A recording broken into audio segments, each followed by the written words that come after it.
Hi, my name is Carolyn. I'm from Northern Virginia. I'm a sophomore at the college, and I am majoring in international relations, and I'm going to be the director for the UNSC 1946 committee. One of the biggest problems coming out of World War II was that the UN was a new body and the League of Nations had failed prior to that, so there was a lot of uncertainty about how the UN was going to work and whether it was actually going to be able to get involved in international conflicts. So a lot of what we're going to be thinking about is just how is this body going to set precedents for future intervention in whatever conflict it may be, even if it might be contained to one country, how those spillover effects into other countries do warrant intervention from the United Nations.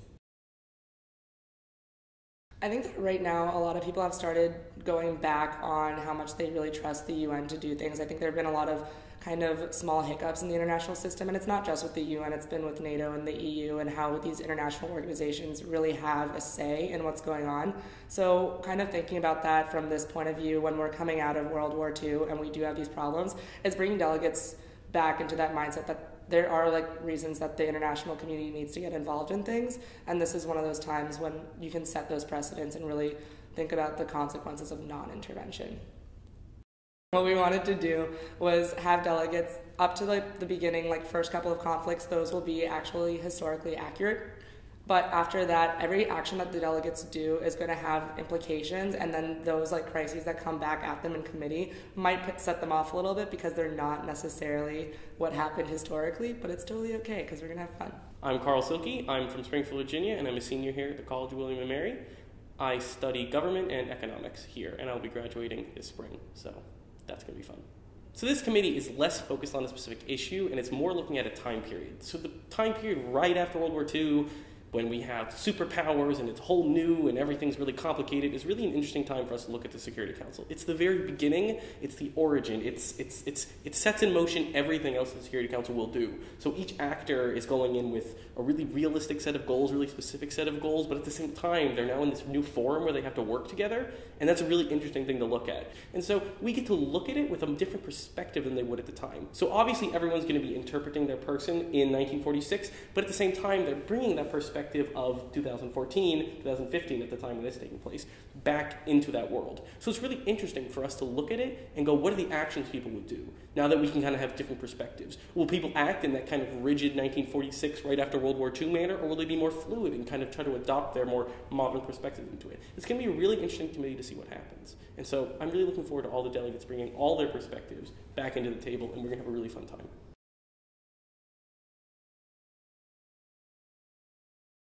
War games take a lot out of committee. They really micromanage-y. We're going to be moving around troops on a blackboard. That's not the committee that I envision. I envision this committee as everyone being there, representative of their country, sitting in a room, having it hashing out about real issues that are happening in the world.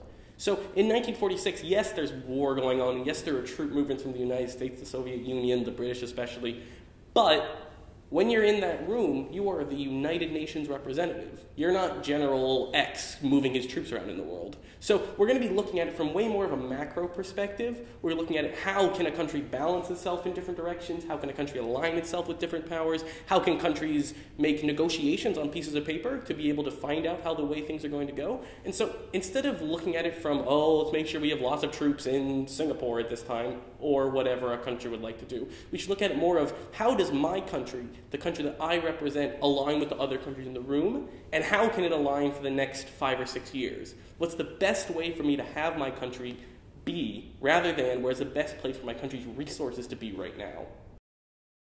It's really difficult coming into a historical committee, from my experience of doing college model UN, because you never know if you're supposed to act exactly on policy, if you're supposed to carry out the events exactly as they were ordained in history. But the way I envision the crisis of this committee and the way this committee will go is that you will not be judged upon the actions of your counterpart that you are representing at the time. So each country will be pursuing its own goals, as each country was pursuing its own goals at the time. However, if you feel, as a delegate, that you can do better as the representative than the representative at the time, be that better person. Bring your knowledge into the table. Bring all of your energy and bring all of your excitement, because we don't know how incompetent people were back in 1946, and they probably were. But you shouldn't be incompetent. You should go with gusto, be creative, be energetic, be passionate, and you will do really well. I'm not going to judge you extremely on policy. I'm going to judge you on how much you put into the committee, and you'll get out what you put in. See you in March. See you all in 1946. I'm really looking forward to it.